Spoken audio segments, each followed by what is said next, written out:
Timothy, I was sick. There was no other word for it. No medical term that didn't sound like a curse upon my lineage. I wasn't built like a proper man, nor did I function like one. I had been sold to the Sterling family, the most powerful dynasty in the district, to serve as a personal valet to their heir, Keith Sterling.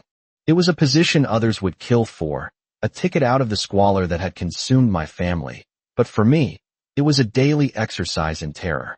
I lived in constant fear that my body would betray me. The carriage rattled violently as we hit a patch of uneven cobblestones on the road to the capital. The jolt sent a sharp, hot spike of pain through my chest. I bit the inside of my cheek, hard, tasting copper, just to keep from making a sound.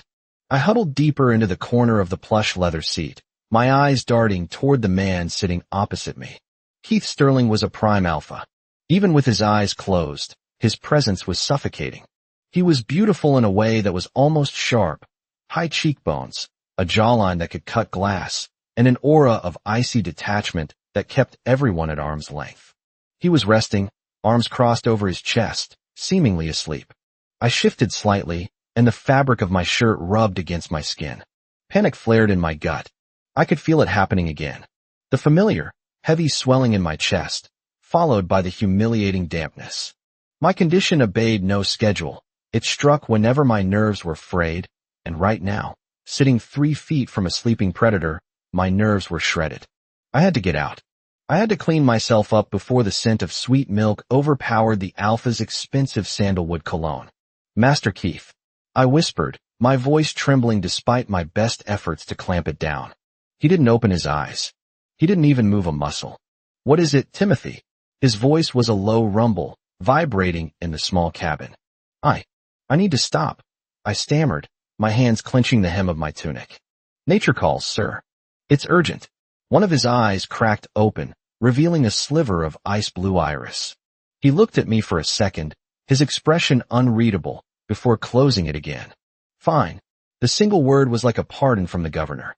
I scrambled to the window and knocked on the partition. Mr. Lenny, I called out to the driver. Could you pull over by that grove of trees up ahead? I need a moment.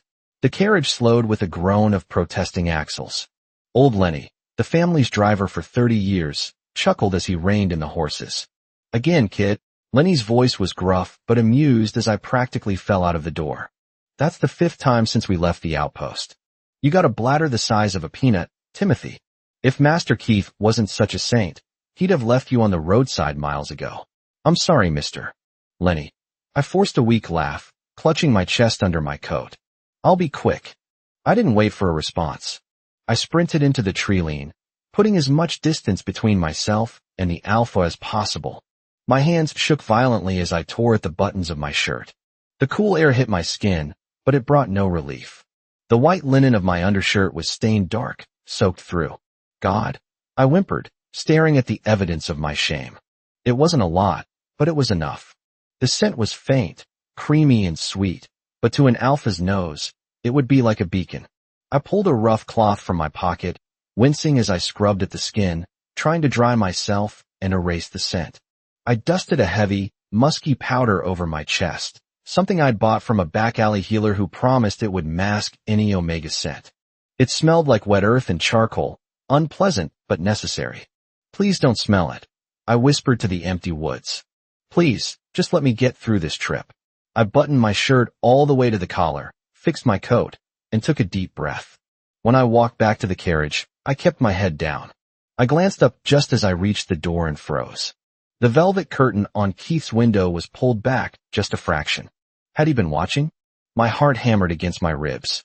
I climbed back in, murmuring an apology. Keith was exactly as I had left him, eyes closed, breathing steady. But the air in the carriage felt heavier, charged with a tension I couldn't name. Keith the boy smelled like fear.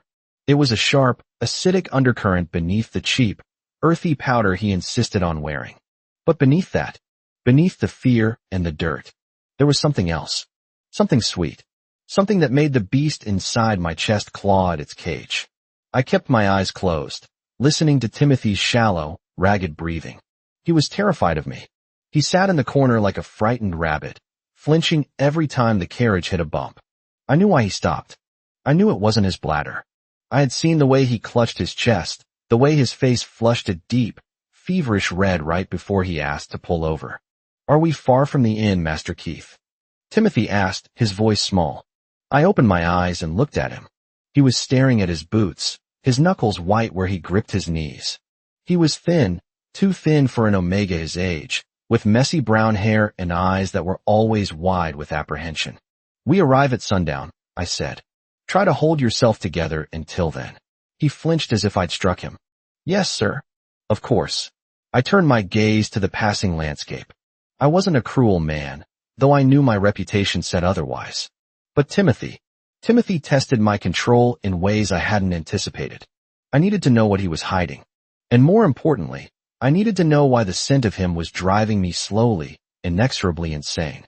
Timothy the Inn was a sprawling, noisy establishment on the edge of the city limits. It was filled with travelers, merchants, and other candidates heading to the capital for the selection. The noise was deafening, a cacophony of shouting, clinking glasses, and the roar of the fire. Keith hated it. I could tell by the way his jaw tightened as we walked through the common room. He moved through the crowd like a knife, people parting instinctively to let the prime alpha pass. "One suite for the master," I told the innkeeper, slamming my hand on the counter to be heard. "And a single room for the servant, adjacent if possible. Top floor for the master," the innkeeper grunted, handing over a heavy iron key. "Servants' quarters are in the basement, round the back." I hesitated. "The basement? But I need to be close in case." "It's fine." Keith cut in, taking the key from the man. "Go settle your things, Timothy. Bring my trunk up in 10 minutes. "Yes, sir." I watched him ascend the stairs, his broad back disappearing into the shadows of the upper hallway. Relief washed over me. The basement meant privacy. It meant I could finally deal with the pain that had been building for hours. I found my room, a damp, windowless box that smelled of mildew, and locked the door. I didn't care about the smell. I cared that I was alone. I stripped off my coat and shirt, hissing as the fabric peeled away from my sensitive skin. It was worse today. The stress of the journey was making my condition flare uncontrollably. I cleaned myself quickly, using the basin of cold water on the stand. I changed into fresh linens, wrapping a thick bandage around my chest to catch any further leaks. It was suffocating, but it made me feel secure. "Okay," I breathed, splashing water on my face. "Pull it together. Go pay the driver, get the trunk, serve dinner. You can do this." I reached for my belt where I kept the travel funds, a heavy leather pouch containing the gold credits for our lodging and food, as well as Keith's entry fees for the selection. My hand grasped at empty air. I frowned, looking down. The belt loop was there, but the pouch was gone. A cold sensation, icier than the winter wind outside, drenched my back. I spun around, checking the floor. Nothing. I checked the bed. Nothing. I shook out my coat, my hands trembling so hard I could barely hold the fabric. "No," I whispered, my voice rising in pitch. "No, no, no." I grabbed the belt and brought it close to the candlelight. The leather strap hadn't broken. It had been cut. A clean, diagonal slice. Someone had cut the purse from my waist in the crowded common room. I fell to my knees, frantically patting the dirt floor, praying to a God I hadn't believed in for years that I was just mistaken. But the money was gone. All of it. Keith's tuition. The food money. The hotel fees. I had lost everything. I didn't remember walking up the stairs. I didn't remember knocking. I only came back to myself when the heavy oak door swung open and Keith stood there, still in his travel clothes, a book in his hand. He looked down at me. I must have looked like a ghost. "Timothy." His brow furrowed. "Where's my trunk?" I opened my mouth, but no sound came out. My legs gave way, and I collapsed onto the floor at his feet. "Master Keith." I choked out, tears hot and stinging in my eyes. I lost it." Keith stepped back, ushering me into the room with a sharp gesture and closing the door. "Stand up," he commanded. "What did you lose?" "The money," I sobbed, staying on my knees, my forehead pressed against the rough floorboards. "The pouch. It's gone. Someone cut it. I checked everywhere, sir, I swear. It's all gone." Silence. A terrible, heavy silence that stretched on for an eternity. "Look at me," Keith said. His voice wasn't loud, which made it terrifying. I lifted my head. He was standing over me, his expression unreadable, his eyes dark. When, he asked. Downstairs, I stammered. In the crowd. It was so busy, I didn't feel it. I'm so sorry. I'll work it off. I'll sell myself to the labor camps if I have to. Just please. Punish me. Beat me, but don't send me away. The sheer panic triggered it. The surge of adrenaline hit my system, and my chest reacted instantly. A sharp, throbbing pain, followed by a rush of warmth. The bandage wasn't enough. The liquid soaked through the linen, through my shirt, spreading rapidly across my chest. And the smell. In the enclosed warmth of the luxury suite, the scent of sweet, warm milk exploded into the air, masking even the scent of the burning fireplace. Keith froze. His nostrils flared. He took a step closer, his eyes dropping from my tear-stained face to the spreading wet patch on my chest. What, he said slowly, is that smell? My heart stopped. I scrambled backward, covering my chest with my arms. It's goat milk, sir. The lie spilled out of me, desperate and absurd. Goat milk, Keith repeated, his tone flat. Yes. I was hungry. I bought a skin of milk downstairs to drink, and I tripped. It spilled all over me. I'm so clumsy. I'm disgusting. Please forgive me. I squeezed my eyes shut, waiting for him to call me a liar. Waiting for him to demand I strip and show him the truth. You are a mess, Timothy, Keith said finally. He sounded exhausted. Get up. I scrambled to my feet, keeping my arms crossed over my chest. The money, sir. What do we do?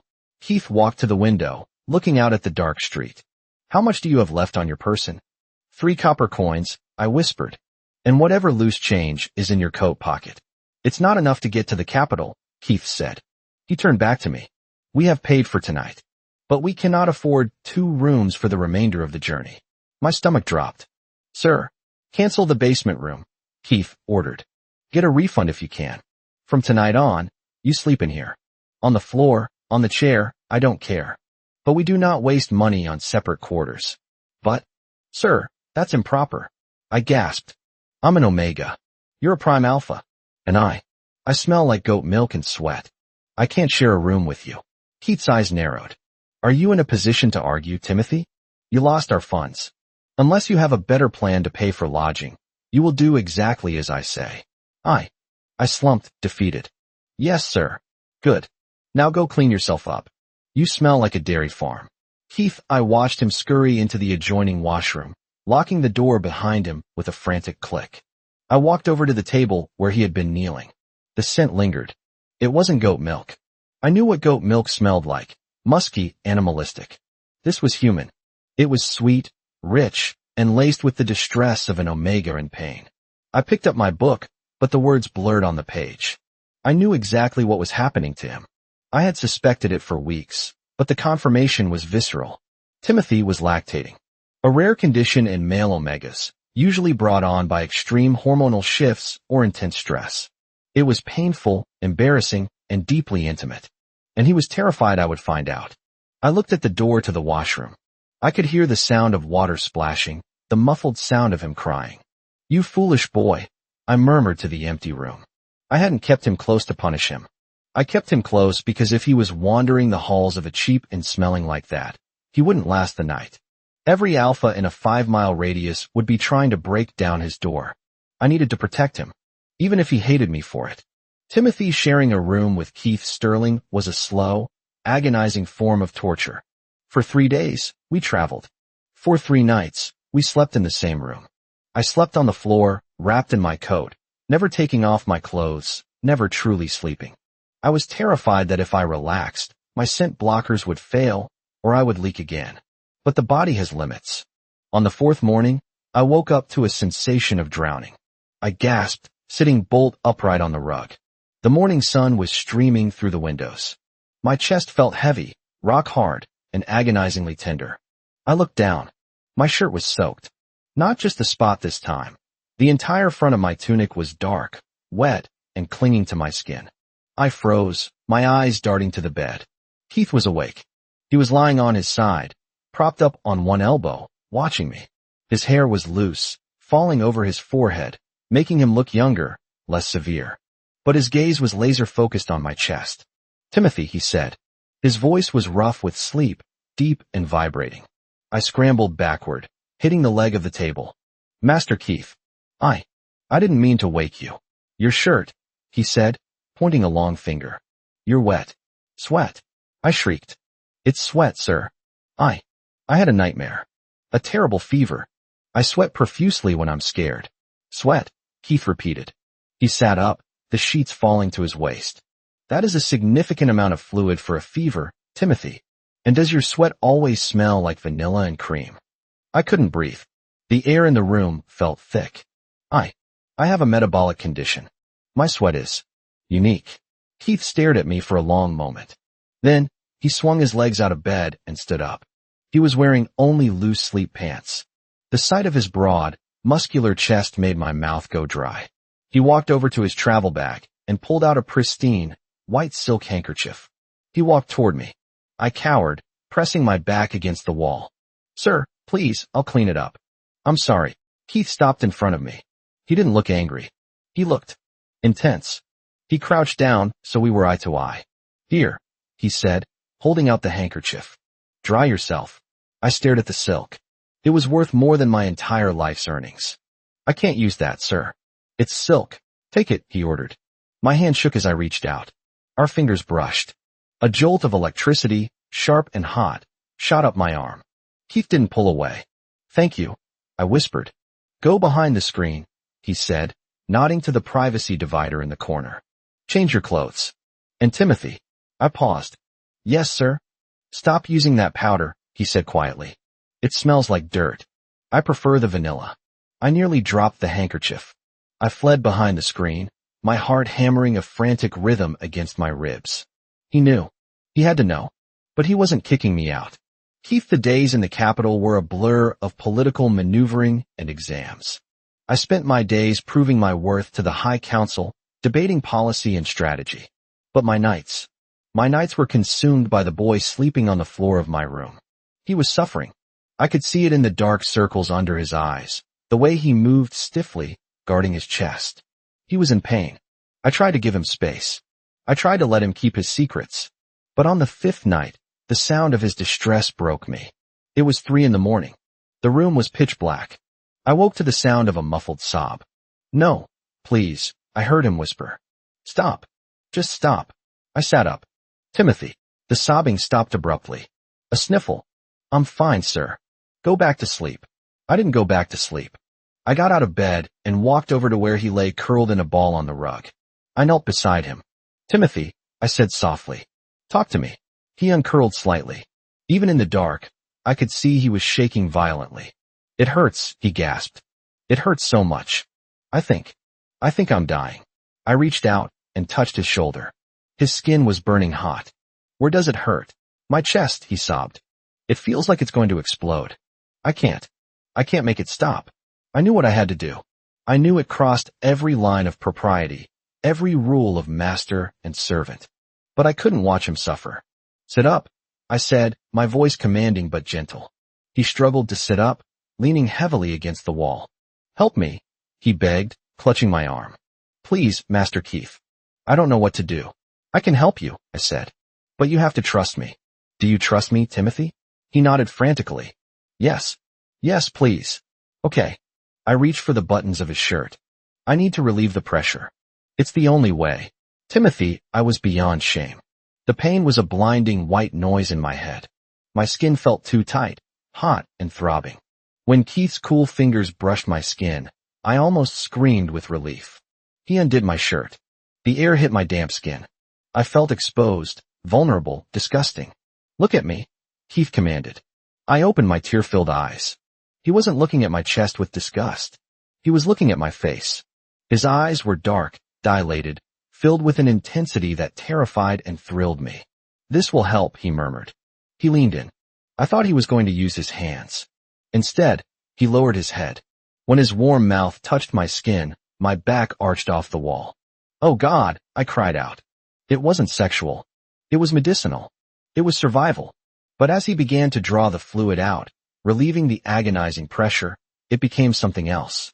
The relief was instantaneous, washing over me like a tidal wave. But beneath the relief was a spark of pleasure, so sharp it made my toes curl. His stubble grazed my sensitive skin. His hands, large and strong, held me steady by the waist. "Is that better?" he murmured against my skin, his voice vibrating through my ribs. "Yes," I breathed, my fingers tangling in his hair without my permission. "Yes, Keith. Please." He didn't stop. He worked with a rhythmic, determined focus, draining the ache, drinking down the shame I had carried for years. For the first time in my life, I didn't feel like a broken thing. I felt wanted. I felt cherished. Keith, he tasted like heaven. Sweet, rich, and pure. I knew I was crossing a line I could never uncross. I was the heir to the sterling fortune, and he was my servant. But holding him in my arms, hearing his breath hitch, feeling his body soften against mine, nothing else mattered. I cleaned him up afterward with a warm towel, treating him as if he were made of glass. I carried him to the bed, my bed, and tucked him in. "Sleep," I told him, brushing the hair off his sweaty forehead. "I'll take the floor." He grabbed my hand. "Stay," he whispered. I hesitated.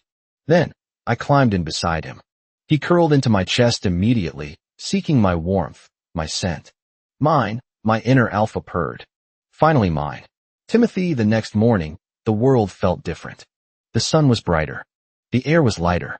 Keith had left early for the final round of the selection, leaving me to pack our things for the journey home. I felt a strange, giddy happiness as I folded his shirts. Last night had changed everything. He hadn't rejected me. He had helped me. I picked up his heavy leather travel satchel to organize the interior pockets. My hand brushed against something hard in the lining. I frowned. It felt like a knife handle. I unbuckled the hidden compartment inside the bag. There, wrapped in a dark cloth, was a dagger. And wrapped around the dagger was a leather pouch. My breath hitched. I knew that pouch. I knew the stitching on the side because I had sewn it myself. It was my money pouch. I pulled it out. It was empty, but the cut on the strap was clean. Too clean for a pickpocket in a crowded bar. It was cut with a razor-sharp blade, like the dagger sitting next to it. The world tilted on its axis. He hadn't been stolen from. He had taken it. Keith had cut the pouch from my waist. He had staged the theft. He had forced us to share a room. He had manipulated me into dependency, into exposing his secret, into last night. "Why?" I whispered, my voice cracking. The door opened behind me. "Timothy." Keith's voice was warm. "I have good news. The council has." I spun around, holding the empty pouch up like an accusation. Keith froze. The warmth drained from his face, replaced by a mask of stillness. "You stole it," I said, my voice trembling with rage. "You stole our money. You made me think I was crazy. You made me beg for forgiveness for something you did." Keith closed the door quietly. "Timothy, listen to me." "No," I shouted, throwing the pouch at his chest. It bounced off him harmlessly. "Why? Was it a game? Did you want to see the freak Omega humiliate himself? Did you enjoy watching me panic?"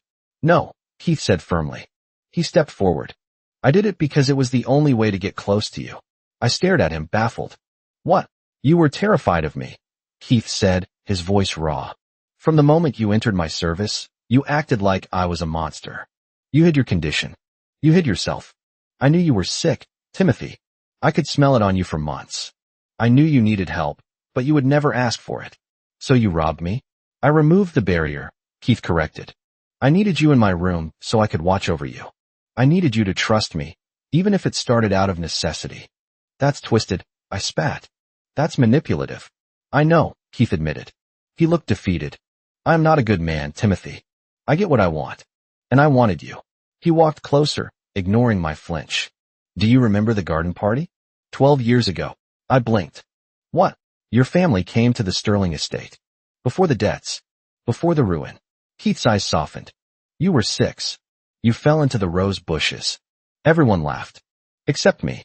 A memory, hazy and distant, flickered in my mind. A tall, serious boy pulling me out of the thorns, wiping blood from my knee with a silk handkerchief. "You gave me a candy," I whispered. "Lemon drop." Keith smiled sadly. "You stopped crying. You told me I was your hero. You said you were going to marry me one day." My face burned. "I was 6. I never forgot," Keith said. "When I saw your name on the servant registry, I bought your contract immediately. I didn't want a servant, Timothy. I wanted the boy with the lemon drop." He reached out, and took my hand. I'm sorry I scared you. I'm sorry I lied. But I couldn't let you suffer in silence anymore. I love you, Timothy. I have loved you since I was 10 years old. The anger in my chest deflated, replaced by a confusing, overwhelming warmth. He did all this. The scheming, the proximity, the nursing, because he loved me? You're an idiot, I said, tears leaking from my eyes again. You're a brilliant, powerful, manipulative idiot. Keith let out a breathy laugh. I know. Will you forgive me? I looked at the man who had tasted my shame and called it sweet. The man who had slept on the floor so I could have the bed. I might, I said, stepping closer. But you owe me a new money pouch. Keith smiled, and it was dazzling. He pulled me into his arms, burying his face in my neck, inhaling deeply. I'll buy you 1,000 pouches. I'll buy you the whole city. Timothy, the journey home was very different. We didn't take the carriage. Keith hired a private train car. And we didn't sleep apart. Keith kept his promise. He took me to the finest doctors in the capital. They gave me a tea that helped regulate the hormones, easing the pressure and the pain. The condition became manageable, but it didn't go away completely. And to be honest, neither of us wanted it to. It became our secret. In the quiet of the night, in the safety of our bedroom, when the ache returned, Keith was there. No longer out of medical necessity, but out of desire. Come here, he would say, his voice dropping to that growl that made my knees weak. Let me help you. And I would go to him. Not as a servant, and not as a victim, but as his partner. His Omega. The boy who had been sick and ashamed was gone. In his place was a man who knew exactly where he belonged, safe in the arms of the Alpha who had stolen his money, just to steal his heart.